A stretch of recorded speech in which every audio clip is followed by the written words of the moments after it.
राधे राधे बच्चा पार्टी। स्वागत है आप सभी का आपके अपने YouTube चैनल विद्या वेब पर। तो आज हम लेके आए हैं आपके लिए एक मैट्रिक्स के लिए टॉपिक, क्लास 12 के लिए मैट्रिक्स पार्ट 1 से रिलेटेड टॉपिक। और अभी हमने लेक्चर की सीरीज भी पूरी करी थी, उसमें हमने पूरा का पूरा इंट्रो दिया था। तो अगर जो भी बच्चे हमारी क्लास को देख रहे हैं तो उनसे हम आशा करते हैं कि वो पुराने वाले लेक्चर को देख के आए होंगे, चाहे हमारे लेक्चर से देखें चाहे कहीं से भी देखें, पर देख के जरूर आए। और जिन्होंने अभी तक नहीं देखा है और उन्हें हमारा पहला वाला लेक्चर देखना है तो अपने YouTube चैनल पर सर्च करें मैट्रिक्स 01 वन शॉट, उसमें आपको दिख जाएगा बाय विद्या वेब। ठीक है, तो बेटा आगे चालू करते हैं matrix.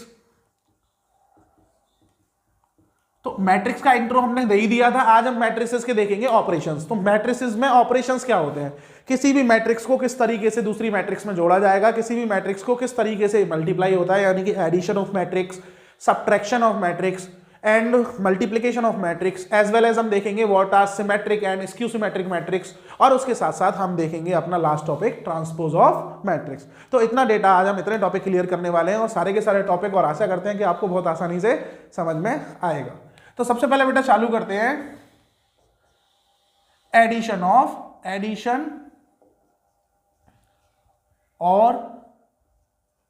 Addition and subtraction of matrix, addition and subtraction of matrix का एडिशन और सब्ट्रैक्शन। तो बेटा एडिशन और सब्ट्रैक्शन के लिए सबसे पहला रूल नंबर 1 होता है, मोस्ट इंपॉर्टेंट रूल, नोट ये याद रखना है आपको कि मैट्रिक्स को कभी भी जोड़ना है तो हमेशा सेम ऑर्डर की मैट्रिक्स को जोड़ा जाता है और सेम ऑर्डर की मैट्रिक्स को घटाया जाता है। अगर ऑर्डर सेम है तो ही जोड़ सकते हैं, तो ही घटा सकते हैं। यानी कि same order of matrix, same order of matrices can be added और सब्ट्रैक्टेड। सेम ऑर्डर की मैट्रिक्स को ऐड किया जा सकता है और सब्ट्रैक्ट किया जा सकता है। क्लियर? तो एग्जांपल के माध्यम से समझेंगे बहुत ही आसान तरीके से। एक क्वेश्चन ले लिया हमने बेटा, ये कोई मैट्रिक्स है ए, इसका है 1 2 3 -5 4 7 2 -6 5 3। और एक और मैट्रिक्स है बेटा बी मैट्रिक्स 1 0 -3 2 5 4 -2 3 3। आपको इन दोनों मैट्रिक्स को ऐड करना है, यानी कि क्वेश्चन में दे रखा है ए प्लस बी को फाइंड आउट करो। मैंने क्या बताया, ए प्लस बी यानी कि दो मैट्रिक्स को जोड़ना है तो ऑर्डर क्या होना चाहिए, सेम। सबसे पहले ऑर्डर बताओ बच्चा, मैंने आपको पिछले वाले लेक्चर में बताया था कि ये मैट्रिक्स में ऑर्डर क्या है, कितनी रो है, 3 रोज एंड 3 कॉलम्स। तो ये मैट्रिक्स का ऑर्डर हो गया बेटा 3/3। उसी तरीके से इस वाली मैट्रिक्स में कितनी रो है, 3, और बाद में क्या है, कॉलम। पहले रो लिखते हैं क्योंकि गाड़ी के कागज RC यानी कि 3/3। तो दोनों के order as it is same होने चाहिए तभी जोड़ सकते हैं। और जोड़ने का तरीका बहुत ही आसान है, पहले एलिमेंट को पहले में जोड़ते हैं, दूसरे को दूसरे में, तीसरे को तीसरे में। यानी कि ये इसका फर्स्ट वन इसके फर्स्ट वन में, इसका सेकंड वन इसके सेकंड में, इसका थर्ड वन इसके थर्ड वन में। उसी तरीके से सब में रेस्पेक्टिवली चलता है, यानी कि जो एलिमेंट आप पहली मैट्रिक्स का ले रहे हो उसी के रेस्पेक्टिव एलिमेंट लेना है दूसरी मैट्रिक्स का। तो ऐड करते हैं बेटा, और आंसर भी याद रखना 3/3 में ही आता है। यानी कि same order matrix can be added और subtracted and result will be of same order matrix, same ordered matrix. जो भी रिजल्ट होगा वो भी उसी ऑर्डर का होगा।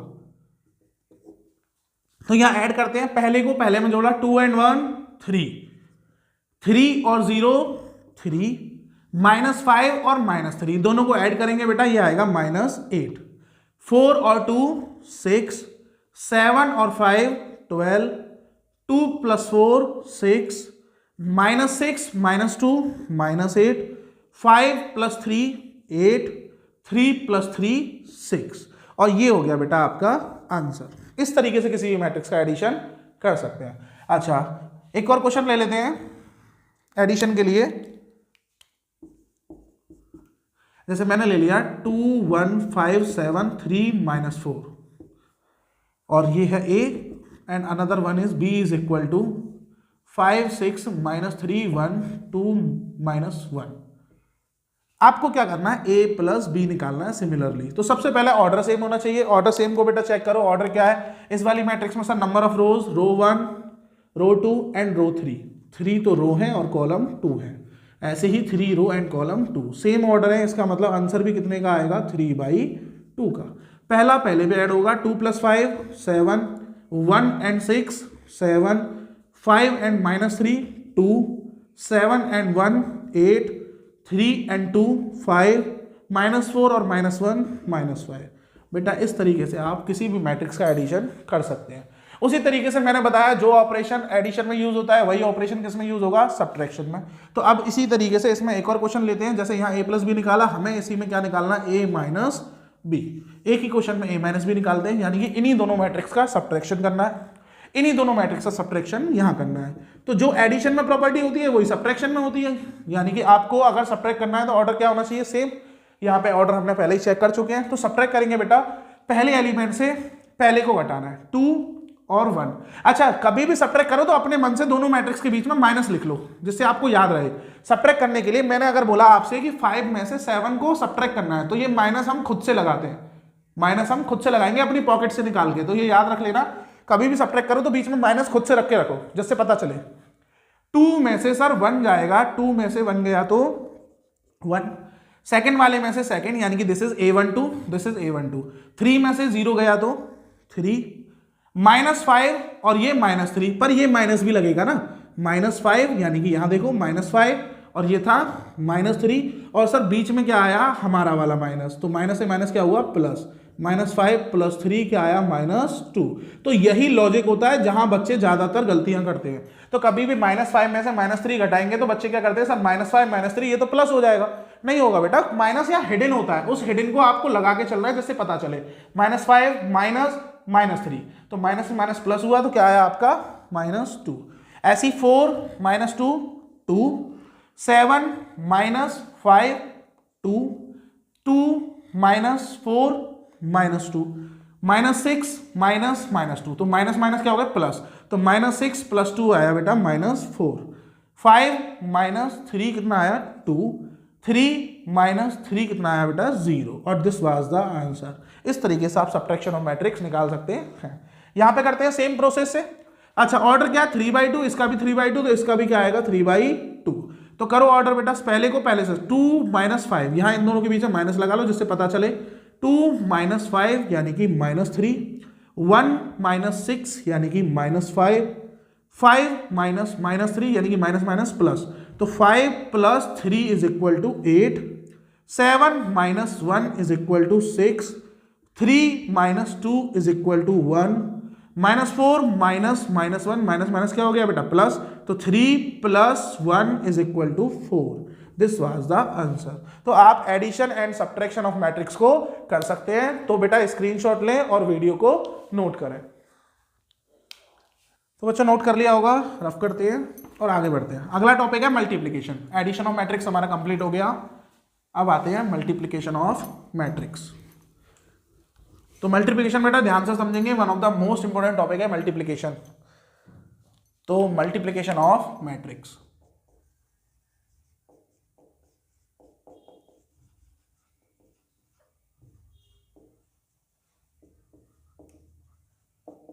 जैसे एडिशन में नोट था उसी तरीके से मल्टीप्लिकेशन में भी नोट है। वहां पे सेम ऑर्डर जरूरी था, यहां पे सेम ऑर्डर जरूरी नहीं होता।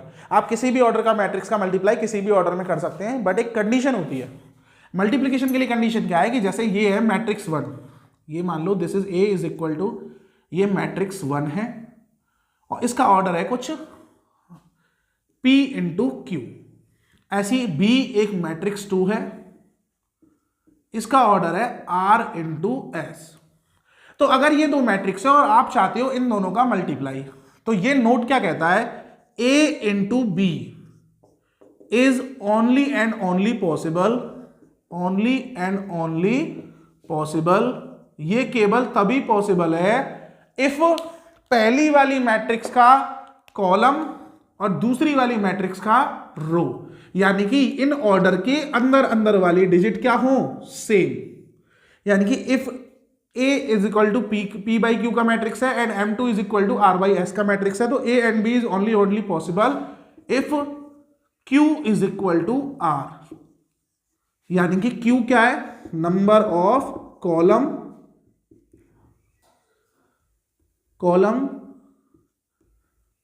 For matrix 1 is equal to number of row for matrix 2। अगर बेटा ये सेम है तभी जाके मल्टीप्लाई हो सकता है। ये one of the most important rule है, ये याद रखें नोट। यानी कि दो मैट्रिक्स का मल्टीप्लाई करना है तो यहाँ पे ऑर्डर होगा, इसका भी ऑर्डर होगा, तो दोनों के ऑर्डर का अंदर अंदर वाला सेम होगा, अंदर अंदर वाला, तो मल्टीप्लाई होगा। अच्छा, एक और नोट क्या है, this is note 1 and this one is note 2। ये नोट क्या कहता है, जो रिजल्ट मिलेगा वो बार बार वाला मिलेगा। Resultant matrix will be of order, किस ऑर्डर की होगी बेटा, P बाई S। और यहां P और S आपके कुछ भी हो सकते हैं, PQ कुछ भी हो सकता है, RS कुछ भी हो सकता है। तो दो मैट्रिक्स का मल्टीप्लाई कब करेंगे, जब उनका इनर ऑर्डर सेम है और जो रिजल्ट आएगा वो क्या आएगा, आउटर ऑर्डर का। तो इसी के लिए एक क्वेश्चन लेते हैं और क्वेश्चन को समझने की कोशिश करेंगे अच्छे से। तो बेटा A इज इक्वल टू एक मैट्रिक्स ले लिया मैंने 5 4 3 1 7 8। इस मैट्रिक्स का मल्टीप्लाई करना है बेटा B मैट्रिक्स में। B एक मैट्रिक्स ले लिया मैंने 2 3 1 5 6 -2, इनका मल्टीप्लाई करना है। तो अगर आपसे कह रहा है वो कि A इंटू बी निकालो, क्वेश्चन क्या कह रहा है, find A multiply by B। तो ढंग से बच्चे ढंग से समझेंगे इसे और फोकस रखेंगे। A इंटू बी निकालना है तो A इंटू बी के लिए सबसे पहले ऑर्डर क्या होने चाहिए अपने वेरीफाइड रीजन में। तो ऑर्डर देखो, इस वाली मैट्रिक्स का ऑर्डर क्या है सर, कितनी रो, 2, कॉलम कितने, 3। इस वाली मैट्रिक्स का ऑर्डर क्या है बेटा, कितनी रो, 3, कॉलम कितने, 2। क्या इनका बीच बीच वाला सेम है सर, इनका मल्टीप्लाई हो जाएगा। और मल्टीप्लाई होने के बाद जो रिजल्ट आएगा वो कैसा आएगा बेटा, रिजल्ट आएगा बार बार वाला, यानी कि 2/2 का। तो इसमें कितने एलिमेंट आएंगे, 1 2 3 एंड 4 एलिमेंट आएंगे बस। तो 4 एलिमेंट को कैसे लिखेंगे मल्टीप्लाई का, अब ऑर्डर समझना। यानी कि ये मैंने बताया, अभी तक जो बताया वो बताया मल्टीप्लाई पॉसिबल है या नहीं। मल्टीप्लाई आप देखते ही बता सकती हो कि इनका मल्टीप्लाई हो पाएगा या नहीं। तो इनका मल्टीप्लाई करना है तो मल्टीप्लाई कैसे करेंगे, देखो बेटा सबसे पहले आपको एक मैट्रिक्स के बनाना है रो और दूसरी मैट्रिक्स में बनाना है कॉलम। आप किसी भी मैट्रिक्स में रो बनाइए, किसी भी मैट्रिक्स में कॉलम बनाइए, ये आप पे डिपेंड करता है। तो मैंने क्या किया, पहली वाली मैट्रिक्स में क्या बना ली, रो। पहली वाली मैट्रिक्स में रो सेलेक्ट कर ली, this is row and this is row, this is R1 this is R2। और दूसरी वाली मैट्रिक्स में सेलेक्ट कर लिए कॉलम 1 एंड कॉलम 2।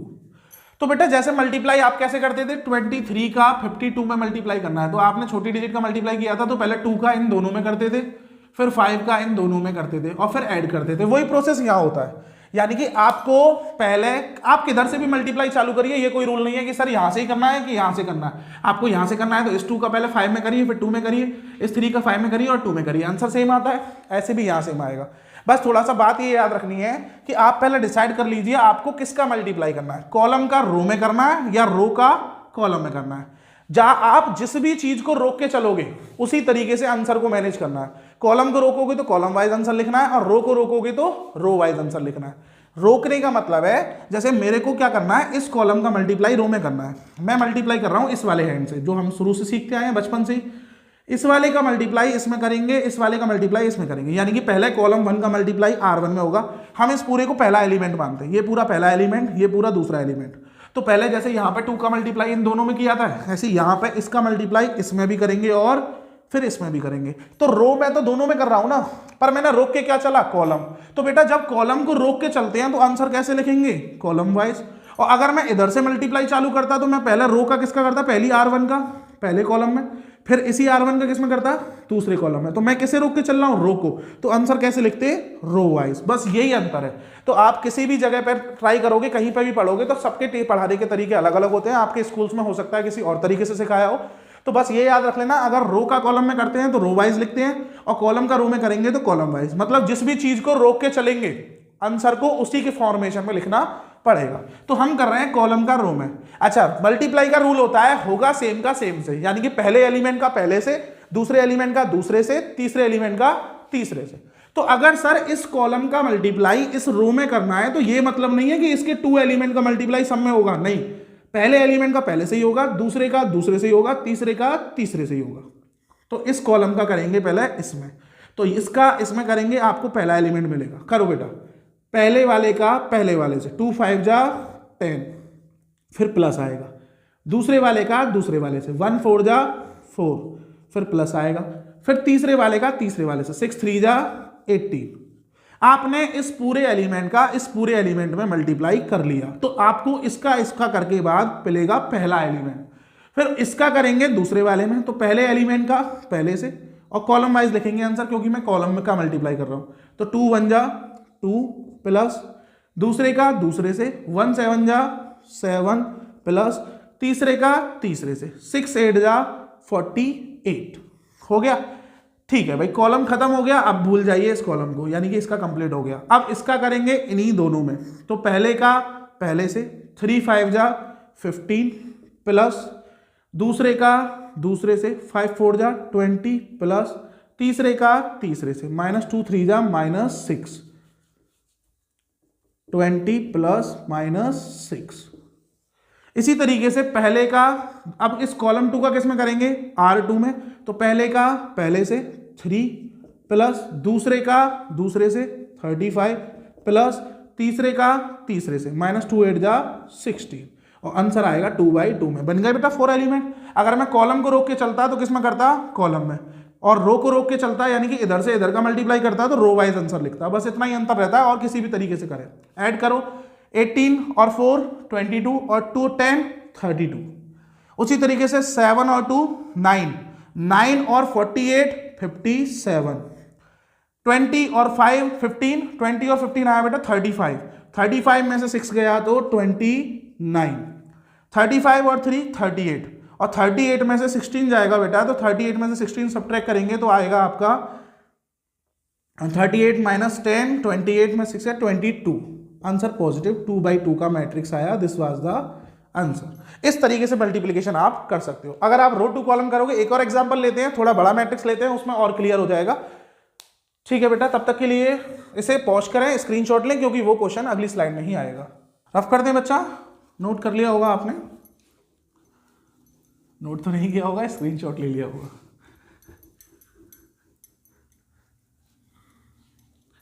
अगला क्वेश्चन लेते हैं, एक 3/3 का मैट्रिक्स लेते हैं। A is equal to 1 4 1 2 3 1 -1 4 7। B एक अनदर मैट्रिक्स लिया 3 5 2 1 5 4 -1 3 1। इन दोनों का क्या करना है, मल्टीप्लाई। आपसे कह रहा है A इंटू बी को निकालना है। तो A इंटू बी निकालने का सबसे पहला रूल मैट्रिक्स के ऑर्डर का, तो पहला ऑर्डर लिखिए बेटा 3/3, इसका ऑर्डर 3/3। तो पहले बीच बीच वाले क्या होने चाहिए बेटा, सेम। तो इसका बीच वाला यानी कि इसका कॉलम और इसका रो दोनों क्या है, सेम, और आंसर आएगा बाहर बाहर वाला, ये वाला होता है आंसर। इसका मतलब कितने एलिमेंट्स आएंगे यहाँ, 9। तो 9 एलिमेंट्स आएंगे। इसको पहला बड़ा बना के लिख लेते हैं 3/3। तो अब आपको करना है बेटा, एक की सेलेक्ट करते हैं रो R1 R2 R3, इसका सेलेक्ट करते हैं column 1 column 2 column 3। This is C1 C2 C3 R1 R2 R3। अब करते हैं बेटा मल्टीप्लाई, जैसे अभी सिखाया इधर से इधर करना है। आप इधर से इधर भी कर सकते हो, बस कुछ नहीं है, आंसर किस में लिखना है, रो वाइज। हम एक ही पैटर्न को फॉलो करते हुए चलेंगे कॉलम वाइज। तो इसका इसमें करेंगे, यानी कि सर पहले कॉलम 1 का, कॉलम का रो से होता है, तो कॉलम 1 का किससे करेंगे, R1 में, कॉलम 2 का किसमें करेंगे, R2 में, कॉलम 3 का, कॉलम 1 का किसमें करेंगे, R3 में, फिर कॉलम 2 का R1 में, कॉलम 2 का R2 में, कॉलम 3 का R3 में। इस तरीके से आपको एलिमेंट मिलेंगे। जब इस पूरे से मल्टीप्लाई हो जाएगा तो एक एलिमेंट बनेगा, इस पूरे का इससे हो जाएगा तो दूसरा, और जिसको रोक के चल रहा है उसी वाइज आंसर लिखेंगे। तो पहले का करते हैं सर, कॉलम 1 का R1 में करते हैं। अच्छा, 3 का इन सब में नहीं होता, पहले का पहले से होता है, दूसरे का दूसरे से, एंड तीसरे का तीसरे से।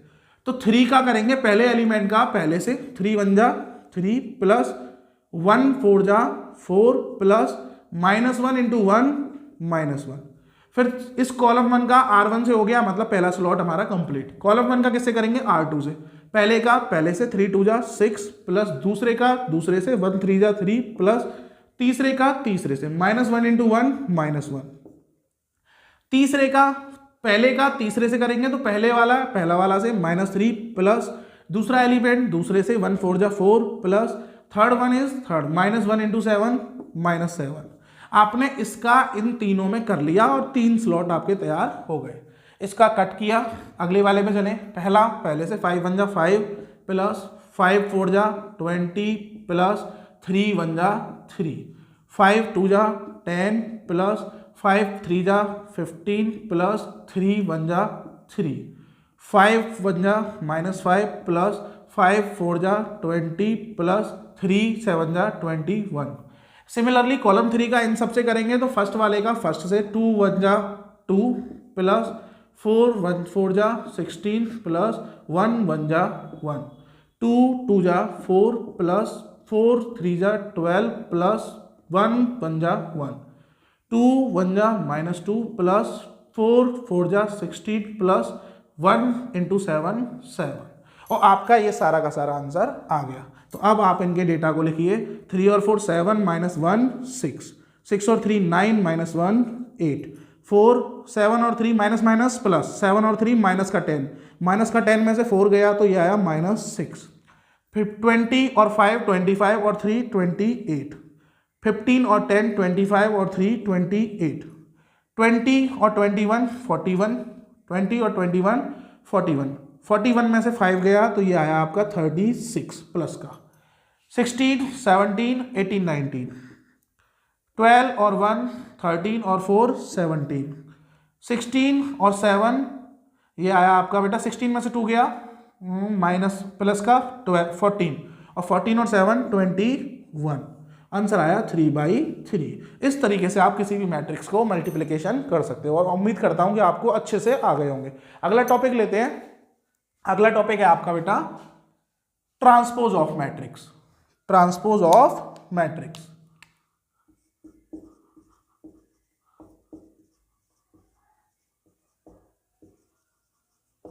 मैट्रिक्स ट्रांसपोज ऑफ मैट्रिक्स क्या होता है? ट्रांसपोज ऑफ मैट्रिक्स का मतलब है कि किसी भी मैट्रिक्स की अगर ट्रांसपोज निकालना है तो ट्रांसपोज को रिप्रेजेंट कैसे करते हैं? ए सपोज करो कोई मैट्रिक्स है, ए नाम का कोई मैट्रिक्स है 1 5 4 3 2 1 0 1 7, ये आपका बेटा 3/3 का मैट्रिक्स। तो आपको इसका ट्रांसपोज निकालना है।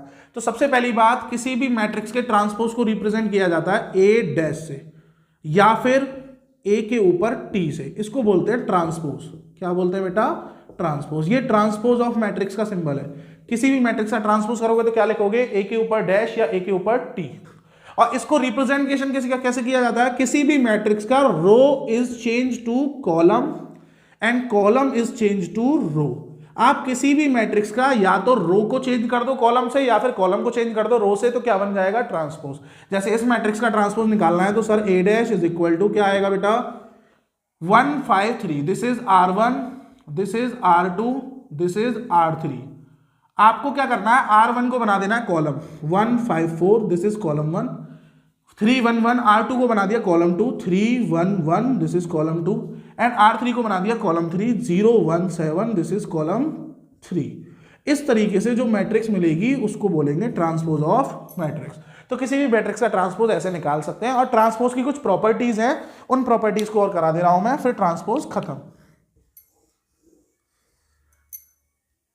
प्रॉपर्टी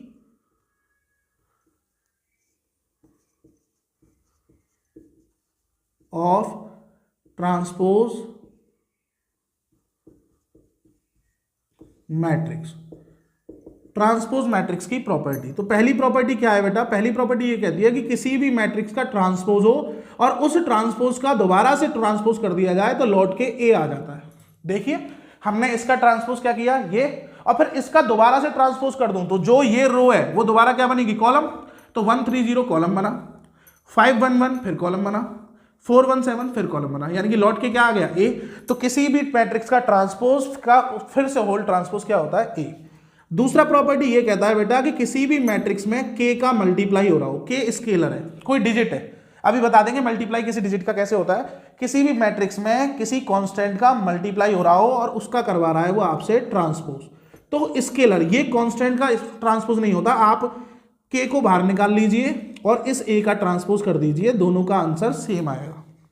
अगला प्रॉपर्टी है बेटा, किसी भी मैट्रिक्स है, ये ए और बी मैट्रिक्स है और दोनों का एडिशन हो रहा है और उनके ऊपर है ट्रांसपोज, और आपको ये ट्रांसपोज अलग अलग बांटना है, तो डायरेक्ट इंडिविजुअली बट जाता है, ए का ट्रांसपोज प्लस बी का ट्रांसपोज। एंड लास्ट प्रॉपर्टी है बेटा फोर्थ, और ये सबसे इंपॉर्टेंट प्रॉपर्टी है। ये इंपॉर्टेंट प्रॉपर्टी क्या कहती है कि अगर जैसे एडिशन के ऊपर ट्रांसपोज था ऐसे ही मल्टीप्लीकेशन के ऊपर ट्रांसपोज हो, तो मल्टीप्लीकेशन के ऊपर ट्रांसपोज में रिवर्स हो जाता है। अगर इस ट्रांसपोज को दोनों पे बांटोगे तो पहले ट्रांसपोज आएगा बी पे, फिर उसके बाद ट्रांसपोज आएगा ए पे। ये one of the most important properties हैं ट्रांसपोज की, तो याद रख लेना। किसी भी मैट्रिक्स के ट्रांसपोज का ट्रांसपोज ए रहता है, किसी भी कांस्टेंट का मल्टीप्लाई कर दो मैट्रिक्स में फिर ट्रांसपोज निकालो, या फिर उसका ट्रांसपोज निकालने के बाद कांस्टेंट का मल्टीप्लाई कर दो तो भी आंसर क्या रहेगा, सेम। दो मैट्रिक्स का एडिशन हो रहा है और उसके ऊपर ट्रांसपोज है तो आप इंडिविजुअली ट्रांसपोज को बांट सकते हो, और मल्टीप्लीकेशन के ऊपर ट्रांसपोज है तो आपको क्या करना पड़ेगा, रिवर्स करके ट्रांसपोज बटेगा। तो स्क्रीनशॉट लें वीडियो को और नोट डाउन करें। तो बच्चों आगे चलते हैं, आपने नोट स्क्रीनशॉट ले लिया होगा, तो आगे बढ़ते हैं और इस टॉपिक को खत्म करते हैं। अगला आता है बेटा मैट्रिक्स का मल्टीप्लीकेशन आ गया, प्रॉपर्टीज आ गई, ठीक है। अच्छा, ये स्केलर का मल्टीपल्स बता देते हैं और लास्ट टॉपिक देखते हैं, skew symmetric and symmetric matrix. तो स्केलर का मल्टीप्लाई क्या होता है, मल्टीप्लाई ऑफ स्केलर। दो मैट्रिक्स का मल्टीप्लाई तो बता दिया, किसी भी स्केलर का मल्टीप्लाई क्या होता है, जैसे फॉर एन एग्जांपल 2 का मल्टीप्लाई करना है 1 5 2 1 4 1 इस मैट्रिक्स पे। ये मैट्रिक्स है आपका 2/3 का, 2 रोज एंड 3 कॉलम। तो कुछ नहीं है बेटा, मल्टीप्लाई का मतलब है कि इस एलिमेंट का मल्टीप्लाई हर एक एलिमेंट में होता है। 2 1 जा 2, 2 5 जा 10, 2 2 जा 4, 2 1 जा 2, 2 4 जा 8, 2 1 जा 2, बस सिंपल। आगे आता है आपका skew symmetric and symmetric matrix, last topic, और इसके बाद खत्म हो गया ये चैप्टर। सिमेट्रिक मैट्रिक्स और skew symmetric matrix, skew symmetric matrix. Symmetric matrix वो मैट्रिक्स होती हैं जिसमें किसी भी मैट्रिक्स का ट्रांसपोज किया जाए तो लौट के वही आ जाए, यानी कि किसी मैट्रिक्स का ट्रांसपोज अगर लौट के वही आ रहा है तो उसको बोलते हैं symmetric matrix. For an example का मतलब लेते हैं बेटा, ए एक मैट्रिक्स है 1 4 5, ठीक है। अनदर मैट्रिक्स है आपकी 4 5, अगली है आपकी 4 2 9, और फिर यह 4 5 9, और अगला एलिमेंट आएगा आपका 6। तो बेटा ये कोई मैट्रिक्स है 3/3 का, तो जब आप इसका क्या निकालोगे, ट्रांसपोज। अगर हम इस मैट्रिक्स का ट्रांसपोज निकालें तो ट्रांसपोज में हमने अभी सीखा रो R1 R2 R3, इनको क्या बना देना है, कॉलम चेंज कर देना। तो पहले रो को कॉलम बनाया 1 4 5, दूसरे रो को कॉलम बनाया 4 2 9, तीसरे रो को कॉलम बनाया 5 9 6, 5 9 6, तीसरा वाला रो ए रहा, इसका कॉलम बना दिया। तो आप ये देखिए कि क्या इसमें कुछ अंतर आया। यहां पे था आपका रो 1 1 4 5, मैंने इसका कॉलम बना दिया 1 4 5, अगला था 4 2 9, मैंने इसका कॉलम बनाया 4 2 9, अगला था 5 9 6, मैंने इसका कॉलम बनाया 5 9 6। तो ये मैट्रिक्स में 1 4 5 1 4 5, 4 2 9 4 2 9, 5 9 6 5 9 6, मतलब मैंने पलटा था पर लौट के मुझे क्या आया, ए डैश किसके बराबर आया, ए के बराबर। तो ऐसी मैट्रिक्स को क्या बोला जाता है, सिमेट्रिक मैट्रिक्स। क्लियर, यानी कि इस वाली को क्या बोला जाएगा, सिमेट्रिक मैट्रिक्स। अगर किसी मैट्रिक्स का ट्रांसपोज उसके मैट्रिक्स के बराबर है तो उसके बोला जाता है सिमेट्रिक मैट्रिक्स। और आगे देखते हैं स्क्यू सिमेट्रिक, ये बेटा इसका रिवर्स है। अगर किसी मैट्रिक्स का ट्रांसपोज उसके नेगेटिव के बराबर होता है तो क्या बोलते हैं बेटा, स्क्यू सिमेट्रिक मैट्रिक्स। किसी भी मैट्रिक्स का ट्रांसपोज उसके नेगेटिव के बराबर हो, ठीक है। तो बेटा इसका एक एग्जांपल लेते हैं।